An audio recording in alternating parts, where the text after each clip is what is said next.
नमस्कार मित्रांनो, स्वागत आहे तुमचं माझ्या ब्लॉगमध्ये. आपण आलो महाबळेश्वरला. इथलचे सुंदरता तर सर्वांना माहिती आहे. आता आपण चाललो आहे वेण्णा लेकला. खूप सुंदर असा लेक आहे, तिथं बोटिंग वगैरे आहे. आपण पुढे माहिती घेऊ, तोपर्यंत तुम्ही रस्त्याचा आनंद घ्या. पण लेकची पण तिथे गेल्याच्यानंतर थोडी माहिती घेऊ.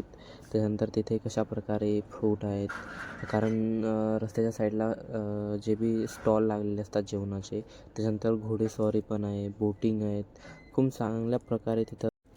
मित्रांनो, फायनली आलो आपण वेण्णा लेक जवळ. चला आपण थोडी लेकची माहिती घेऊ. हे ठिकाण त्याच्या नैसर्गिक सौंदर्यासाठी आणि शांत वातावरणासाठी ओळखले जाते. या तलावाची निर्मिती साताऱ्याचे राजे आप्पासाहेब महाराज यांनी 1842मध्ये केली.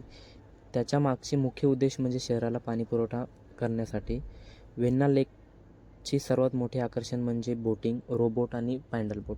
ते आपण भाड्याने घेऊ शकतो. आपण आपल्या पद्धतीने एन्जॉय करायला खूप छान आहे मित्रांनो.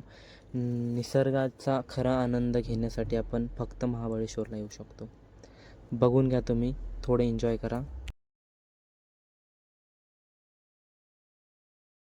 मित्रांनो, अजून एक महत्त्वाचं, तुम्ही कधी इथं जासाल तर जो बी बोटिंगचा टायमिंग 7 ते 7 आहे, त्याच्यानंतर बंद असते. तर तुम्हाला कधी बी जायचं तर या टायमिंगच्यामध्ये जा.